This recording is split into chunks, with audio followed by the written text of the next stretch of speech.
أعوذ بالله من الشيطان الرجيم. بسم الله الرحمن الرحيم. الحمد لله الذي أنزل على عبده الكتاب ولم يجعل له عوجا قيما لينذر بأسا شديدا من لدنه ويبشر المؤمنين الذين يعملون الصالحات أن لهم أجرا حسنا ماكثين فيه أبدا وينذر الذين قالوا اتخذ الله ولدا ما لهم به من علم ولا لآبائهم كبرت كلمة تخرج من أفواههم إن يقولون إلا كذبا فلعلك باخع نفسك على آثارهم إن لم يؤمنوا بهذا الحديث أسفا إنا جعلنا ما على الأرض زينة لها لنبلوهم أيهم أحسن عملا وإنا لجاعلون ما عليها صعيدا جرزا أم حسبت أن أصحاب الكهف والرقيم كانوا من آياتنا عجبا إذ أوى الفتية إلى الكهف فقالوا ربنا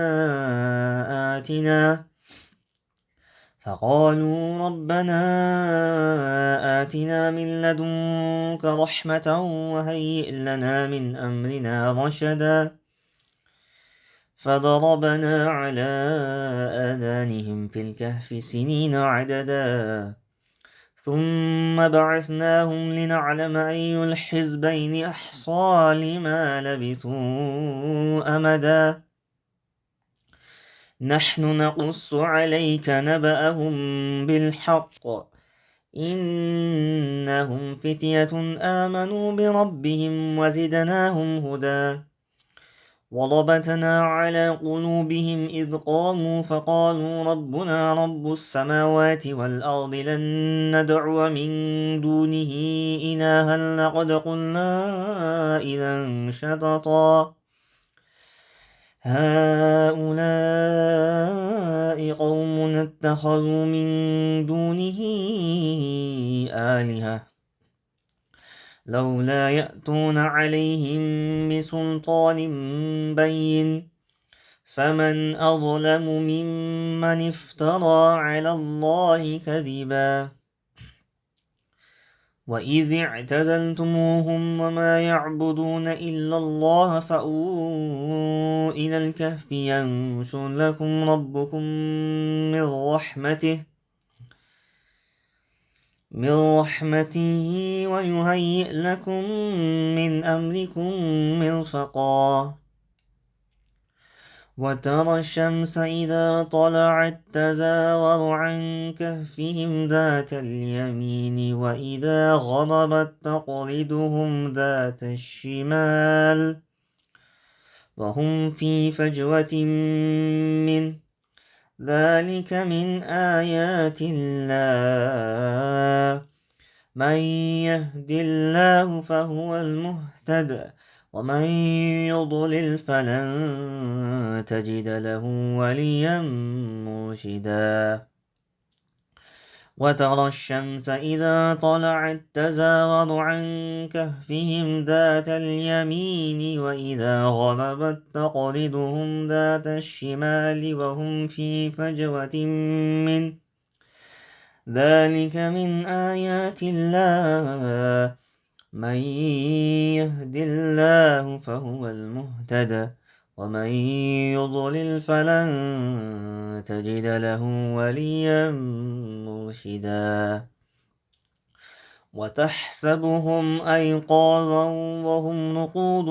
ونقلبهم ذات اليمين وذات الشمال وكلبهم باسط ذراعيه بالوصيد لو اطلعت عليهم لوليت منهم فرارا ولملئت منهم رعبا وكذلك بعثناهم ليتساءلوا بينهم قال قائل منهم كم لبثتم قالوا لبثنا يوما أو بعد يوم قالوا ربكم أعلم بما لبثتم فابعثوا أحدكم بورقكم هذه إلى المدينة فلينظر أيها أزكى طعاما فليأتكم منه فليأتكم برزق منه وليتلطف ولا يشعرن بكم أحدا إنهم إن يظهروا عليكم يرجموكم أو يعيدوكم في ملتهم ولن تفلحوا إذا أبدا